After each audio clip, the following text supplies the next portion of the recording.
Hello friends, my name is Dilmar. आज हम वसंत बाग द्वितीय का पाठ 5 मिठाई वाला का अगला अंक पढ़ेंगे। जब मुरली वाला अपनी मुरलियां बेचने के लिए गली में आता है तो बच्चे जो हैं झुंड बनाकर उसके पास पहुंच जाते हैं और वो अपनी पसंद की मुरलियां उससे लेते हैं। तब मुरली वाला कहता है, यह बड़ी अच्छी मुरली है, तुम यही ले लो बाबू, राजा बाबू तुम्हारे लायक है। बस यही है। हाँ भैया, तुमको वही देंगे, ये लो, तुमको वैसी ना चाहिए, यह है नारंगी रंग की, अच्छा वही ले लो। जब बच्चे अपनी इच्छा के अनुसार मुरलियाँ पसंद करते हैं जो उन्हें है, तो वह उनकी पसंद के अनुसार देता है और बड़े ही प्यार के साथ उन्हें वो मुरलियाँ बेचता है। ले आए पैसे, अच्छा ये लो तुम्हारे लिए, मैंने पहले से ही निकाल रखी थी।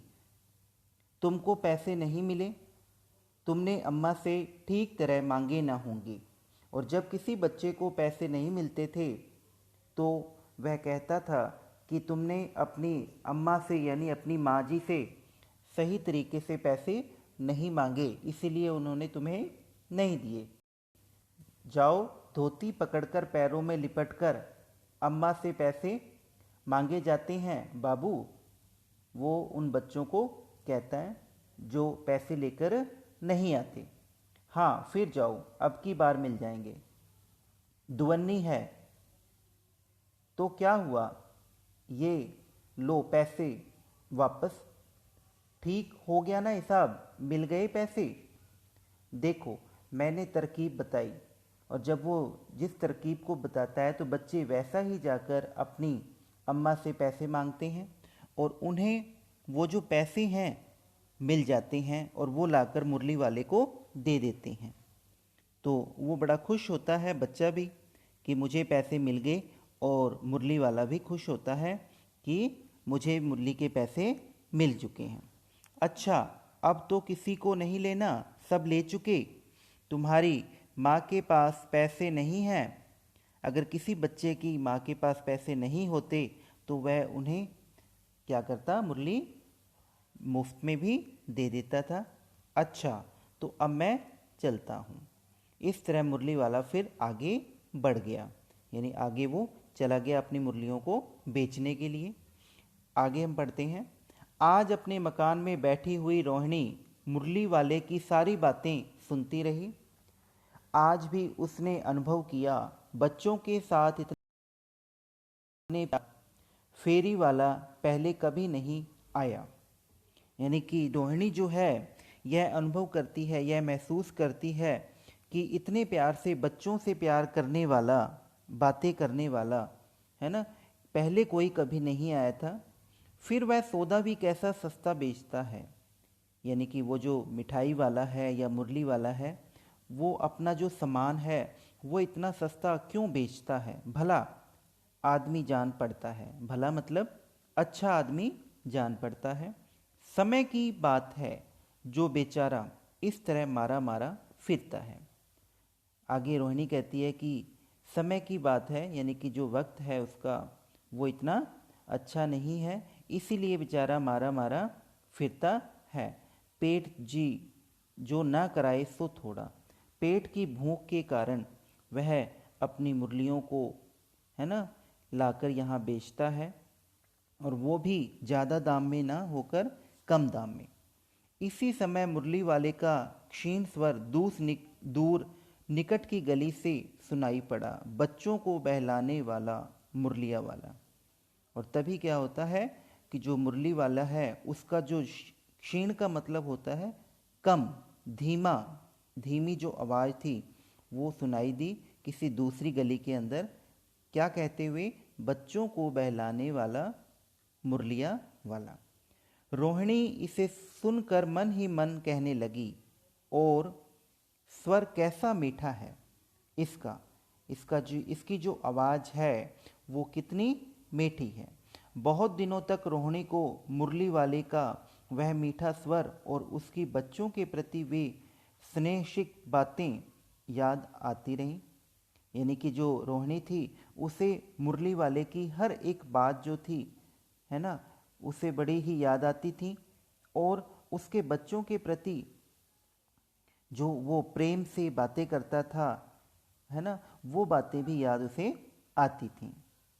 महीने के महीने आए और चले गए, फिर मुरली वाला न आया।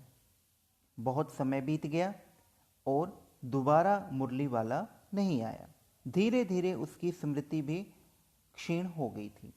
यहाँ कहने का मतलब है कि जब वो नहीं आया तो जो उसकी याद थी वो भी धीरे धीरे कम हो गई थी। आगे हम पढ़ते हैं।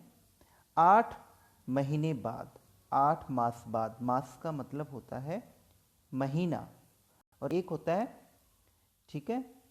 8 महीने बाद सर्दी के दिन थे। रोहिणी स्नान करके मकान की छत पर चढ़कर अजानुलंबित केश राशि सुखा रही थी। सर्दी के दिनों की बात थी और रोहिणी जो है स्नान करके यानी नहाकर जो है मकान की छत पर अपने लंबे बालों को सुखा रही थी। इस समय अजानुलंबित का मतलब होता है लंबे, ठीक है। घुटनों तक जो बाल हैं उसके लिए कहा गया है कि लंबे बालों को सुखा रही थी। इस समय नीचे की गली में सुनाई पड़ा बच्चों को बहलाने वाला मिठाई वाला। तभी क्या होता है कि एक आवाज़ सुनाई देती है, मीठी आवाज़, बच्चों को बहलाने वाला मिठाई वाला।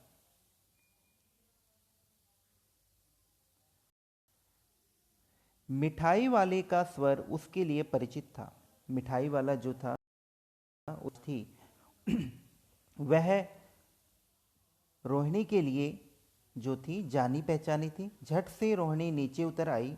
उस समय उसके पति मकान में नहीं थे। हाँ, उनकी वृद्धा दादी थी, यानी कि जो उनकी बूढ़ी दादी थी। रोहिणी उनके निकट आकर बोली, दादी, चुन्नू मुन्नू के लिए मिठाई लेनी है, जरा कमरे में चलकर ठहराओ।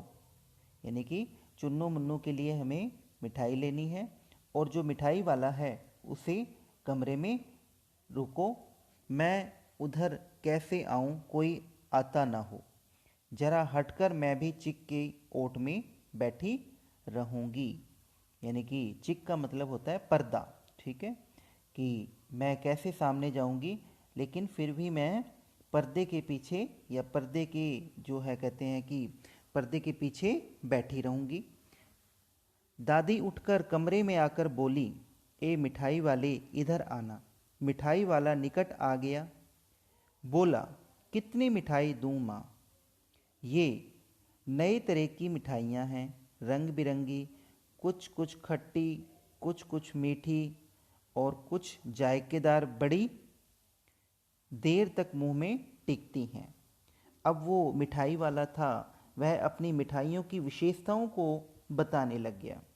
कहने लगा कि जो मिठाइयाँ हैं वो बहुत ही अच्छी हैं, रंग बिरंगी हैं, कुछ खट्टी हैं तो कुछ मीठी हैं, है ना, और कुछ जो है बड़े ही स्वादिष्ट हैं, हमारे हाजमे के लिए भी बहुत ही अच्छी हैं। तो इस प्रकार वो अपनी मिठाइयों की विशेषता बताने लगा। जल्दी ही घुलती, और कुछ मिठाइयाँ ऐसी हैं जो जल्दी घुलती नहीं हैं, जल्दी ख़त्म नहीं होती। बच्चे बड़े चाव से चूसते हैं, और बच्चे जो हैं इसे बड़े चाव से चूसते हैं, इसका आनंद लेते हैं। इन गुणों के सिवा ये खांसी भी दूर करती हैं, और कुछ मिठाइयाँ ऐसी भी हैं जो हमारी खांसी को क्या कर देती हैं, दूर करती हैं। कितनी दूं? चपटी, गोल, पहलदार गोलियाँ। अब वो जो गोलियाँ थीं जिसके बारे में वो बता रहा था, उसके आकार की बात यहाँ पे वो कर रहा है कि जो गोलियाँ हैं वो चपटी हैं, गोल हैं, है ना, पहलदार हैं। अलग अलग आकार की जो गोलियाँ थीं वो उस मिठाई वाले के पास थी। और वो कहता है कि मैं पैसे की 16 देता हूँ, 1 पैसे की 16 देता हूँ, ठीक है। जैसे हम कई बार क्या है 1 रुपए की 4 टॉफ़ी लेते हैं, 4 कैंडी ले लेते हैं, तो उसी प्रकार से वो भी अपनी गोलियों को बेच रहा था।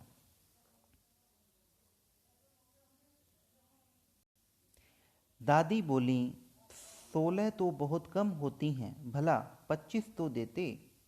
मिठाई वाला, नहीं दादी, अधिक नहीं दे सकता, इतना भी देता हूँ यह अब मैं तुम्हें क्या खैर, मैं अधिक न दे सकूँगा।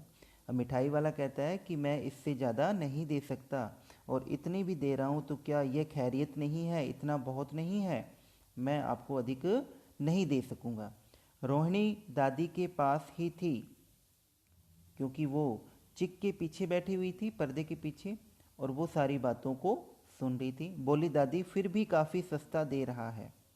और वो पीछे पर्दे के पीछे से बोलती है कि दादी जी, ये पैसे की जो 16 गोलियां दे रहा है वो ठीक दे रहा है, काफ़ी सस्ती हैं, 4 पैसे की ले लो, यह पैसे रहे।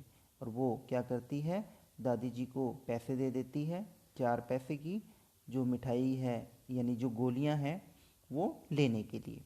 मिठाई वाला मिठाई गिनने लगा। तो 4 की दे दो, अच्छा 25 नहीं सही, 20 ही दे दो।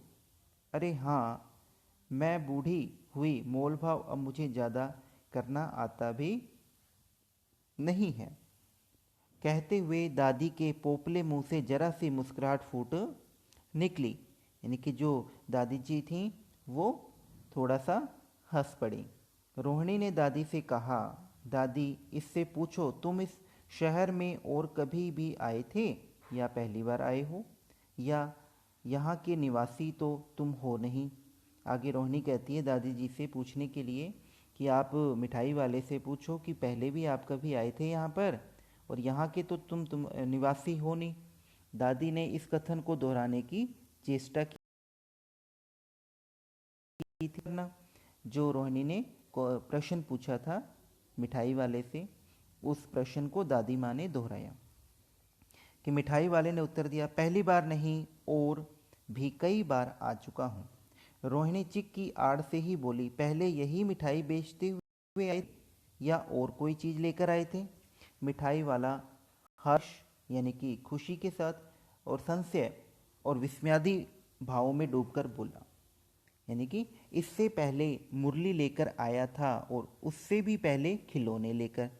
जब यह प्रश्न किया रोहिणी ने, तब उसका जवाब मिठाई वाले ने दिया कि पहले तो मैं लेके आया था मुरली और उससे पहले मैं क्या लाया था, खिलौने।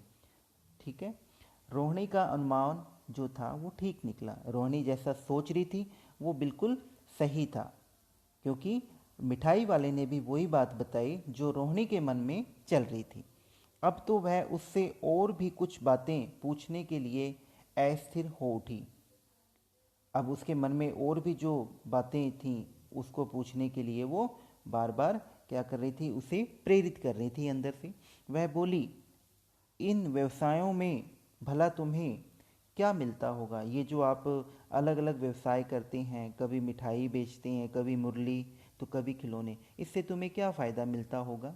वह बोला, मिलता भला क्या है, यही खाने भर को मिल जाता है, कभी कभी नहीं भी मिलता है, पर हाँ संतोष, धीरज और कभी कभी असीम सुख जरूर मिलता है, और यही मैं चाहता भी हूँ। आगे जो मिठाई वाला था वो कहता है कि कभी कभी मुझे खाने को भी मिल जाता है और कभी कभी नहीं भी मिलता, पर मुझे संतोष है, मेरे अंदर धैर्य है, और कि मैं यह सब करके एक असीम सुख को यह सब काम करके बड़ा ही असीम सुख प्राप्त होता है। असीम का मतलब होता है बहुत ही ज़्यादा, जिसकी कोई सीमा न हो। सो कैसे, वह भी बताओ। अब व्यर्थ उन बातों की क्यों चर्चा करूं, उन्हें आप जाने ही दें, उन बातों को सुनकर आपको दुख ही होगा। आगे जो मिठाई वाला है वो कहता है कि मैं क्यों आपको उन बातों को बताऊं, ठीक है, उन व्यर्थ बातों को, ताकि आपको उन बातों को सुनकर क्या होगा, दुख होगा। जब बताना जब इतना बताया है तब और भी बता दो, मैं बहुत उत्सुक हूँ, तुम्हारा हर्जा ना होगा, मिठाई मैं और भी ले लूँगी। आगे रोहिणी कहती है कि जब आपने इतनी बातें बता दी हैं तो आप आगे की भी बातें बता दें, क्योंकि मैं उन बातों को जानना चाहती हूँ। उत्सुक का मतलब होता है किसी भी चीज़ को जानने की इच्छा, किसी भी बात को जानने की इच्छा। तो वो कहती है कि आपका नुकसान नहीं होगा, आपका किसी प्रकार का हर्जा ना होगा। हर्जा का मतलब होता है नुकसान, है ना। और मिठाई मैं और भी ले लूँगी। तो आज के अंक में हम इतना ही पढ़ेंगे। हमारा जो अगला अंक है वो हम नेक्स्ट वीडियो में पढ़ेंगे। धन्यवाद।